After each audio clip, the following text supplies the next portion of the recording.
As you are doubtlessly aware, this week was all about Operation Epic Fury.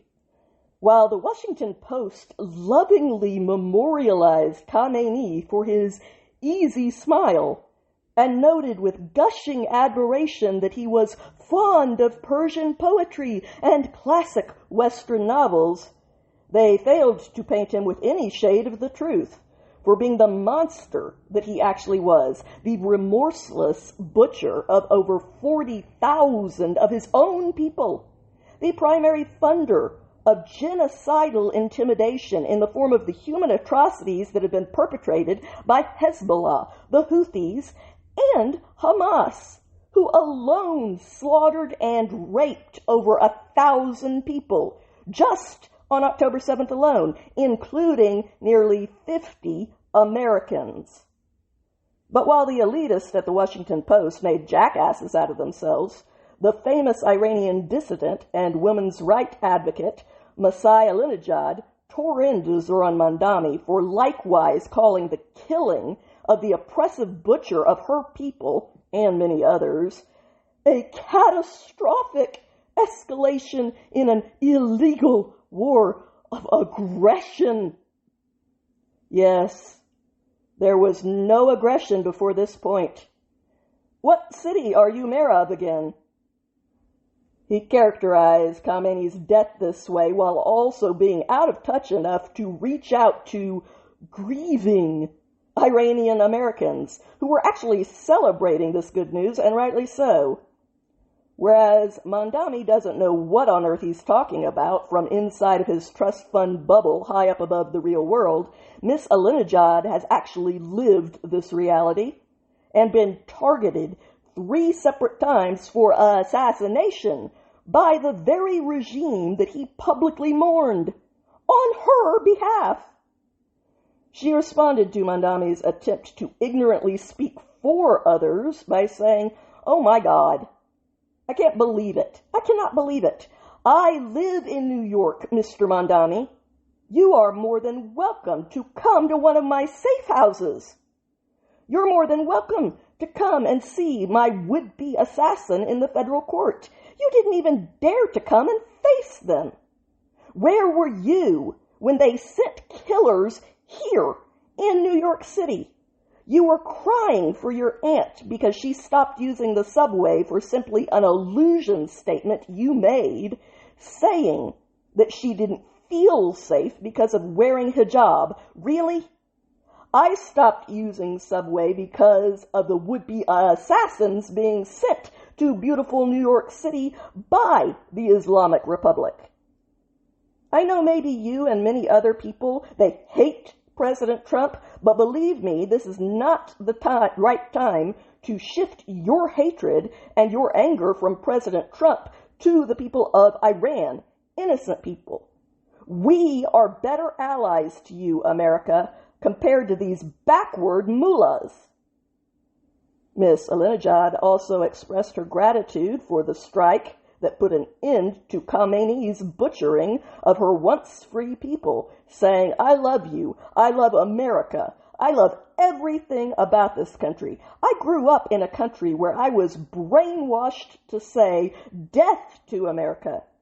The same country, how ironic, the same country that I wished death, saved my life 3 times, and now helps my people in Iran.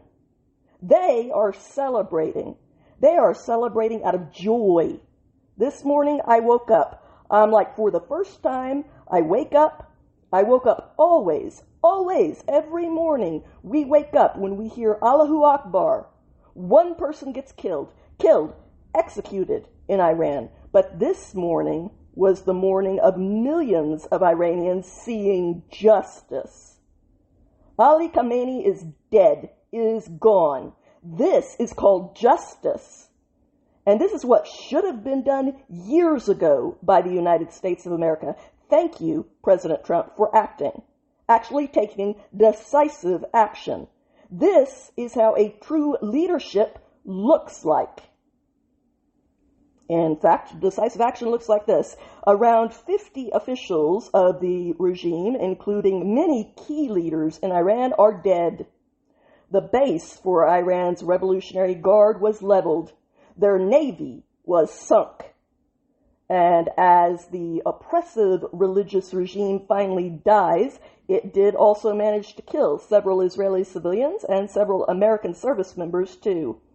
Several Iranian civilians have also been killed, but undeniably far less than would have been murdered under Khamenei if nothing had been done and he'd been allowed to continue his routine butchering of them.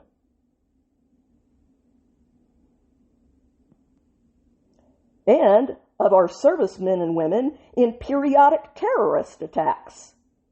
But of course, that does not change the fact that every loss of life is maximally tragic, and will be until humanity can figure out how to fight casualty-free wars. Until then, we mourn those that we lose profoundly, while also being grateful for how few we lose compared to the wars from only a few decades ago, because there is no comparison. And also while being grateful for the countless lives that they saved with their sacrifice. Still, as I said, every loss of life is one that cannot be replaced, and that is a tragedy that is worth mourning. The lives that will not be lost because of well-funded terrorists also would not have been able to be replaced. And that also has to be factored in and celebrated, because it was one or the other. Neutral was never an option. And that reality is because oppressive religious crusaders refused to let it be one. As for the people who have some of you convinced that this is going to be a forever war, I would remind you that the same fearmongers that are selling that to you right now sold you the line that if we struck Fordo and Natanz, that it wouldn't just be a war, it would be World War III. World War III. They were wrong then, they are wrong again, as per usual. And it's time to start recalling people's track records before you swallow the next thing that they have to sell you, hook, line, and sinker. Trump doesn't want a war. And more than that, he is nothing if not a pragmatist. He has 60 days of war power before he has to bring Congress into this. He knows that. This is going to be a couple of weeks of strikes, tops, not a war. And when that proves true, like it did for the strikes on the nuclear facilities in Iran, maybe you should at least consider listening to more accurate sources instead of sticking with the same charlatans who are wrong about everything when they're not just outright conning you with deliberate lies, that is. Just a humble suggestion. Food for thought. Do you want to be manipulated by others because you like them? Or do you actually want to be well informed and spare yourself the anxiety of all of these fears that never align with what really ends up happening? Your choice. I've made mine, and that's all I need.